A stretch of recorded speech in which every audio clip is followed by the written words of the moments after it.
আওয়ামী লীগ সরকারের সাবেক মেয়র জাহাঙ্গীর আলম বলেছেন, শকুনেরা দেশ দখল করছে, তাদের দখল থেকে রক্ষা পেতে নিজেদের শৃঙ্খল থাকতে হবে।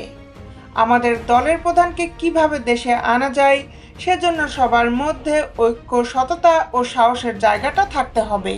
আমাদের কথা স্পষ্ট, যেই রাজধানীতে আমাদের মানুষ শান্তিপূর্ণভাবে দিনে ঘুরতে পারবে না, চলতে পারবে না, সেই রাজধানীর মানুষ রাতে ঘুমাতে পারবে না।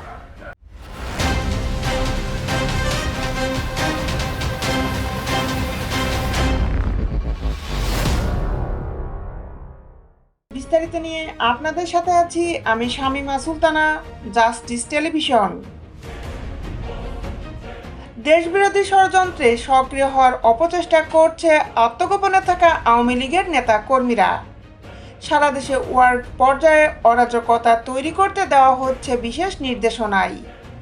এসব অপকৌশল বাস্তবায়নে বিশেষ দায়িত্ব দেওয়া হয়েছে গণ অভ্যুত্থানের মুখে দেশ থেকে পালিয়ে যাওয়া গাজীপুর সিটি কর্পোরেশনের সাবেক মেয়র জাহাঙ্গীর আলমকে। আমরা পরামর্শক্রমে আমাদের যেখানে যার সাথে আলোচনা দরকার সেইটা করব। দেশের মধ্যে বিশৃঙ্খলা সৃষ্টি করতে নিজ কর্মী সমর্থকদের প্রস্তুত থাকতে নির্দেশনা দিয়েছেন। তার এমন একটি অডিও রেকর্ড সম্প্রতি সোশ্যাল মিডিয়ায় ছড়িয়ে পড়েছে। তবে তার এমন রেকর্ড ভালোভাবে নিচ্ছেন না জুলাই গণ অভ্যুত্থানে নেতৃত্ব দেওয়া ছাত্র নেতারা। তারা বলছেন, আত্মগোপনে থাকা পতিত ফ্যাসিস্টরা নতুন করে হুঙ্কার দিচ্ছে।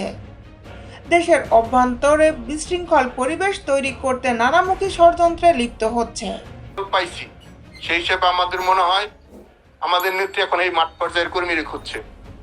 আত্মগোপনে থাকা জাহাঙ্গীর আলমকে 11 মিনিট 9 সেকেন্ডের ওই অডিও রেকর্ডে বলতে শোনা যায়, পৃথিবীর কোনো শক্তি আমাদের বাড়ির মধ্যে গুছিয়ে দিবে না। আমাদের নেতা শেখ হাসিনা তার কাজ তিনি করছেন, আমাদের যে কাজ তা আমাদেরই করতে হবে। নিজেদের অবস্থান তৈরি করতে হবে। আপনাদের কি করতে হবে 24 ঘন্টা আগেই তা জানিয়ে দেওয়া হবে। জাহাঙ্গীর আলম বলেন, শুধু ছাত্রলীগেই 36 লাখ নেতা থাকার কথা। আওয়ামী লীগের সব সহযোগী সংগঠন মিলে 1,72 লাখ নেতা পদে থাকার কথা ছিল, কিন্তু কি কারণে হয়নি আপনারা সবাই জানেন। আমাদের ভুল ত্রুটি ছিল, তাও সবাই জানি। আমরা সবাই কেন্দ্রীয় ও আন্তর্জাতিক নেতা হয়েছি, কিন্তু নিজের ওয়ার্ডের খবর জানি না। নিজের ওয়ার্ডে অন্য কেউ অবস্থান করে দিবে না। নিজ নিজ ওয়ার্ডে নিজেদের অবস্থান তৈরি করতে হবে। আত্মগোপনে থাকা পতিত ফ্যাসিস্ট দল আওয়ামী লীগ নেতাদের এসব নির্দেশনা ভালোভাবে নিচ্ছেন না জুলাই গণ অভ্যুত্থানের নেতৃত্ব দেওয়া তরুণ ছাত্র নেতারা। তারা বলছেন, আওয়ামী লীগ একটি সন্ত্রাসী রাজনৈতিক দল।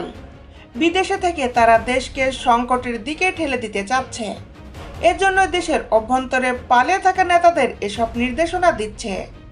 এ প্রসঙ্গে জাতীয় নাগরিক পার্টির যুগ্ম সদস্য সচিব মুশফিকুর সালেহীন বলেন, তারা নানা ধরনের ষড়যন্ত্র ও চক্রান্তের সঙ্গে জড়িত।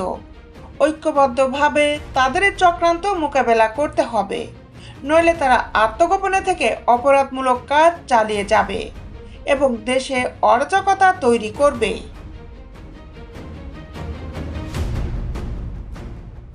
দেশ বিদেশের আপডেট নিউজ পেতে আমাদের সাথেই থাকুন। Justice television, Dhaka.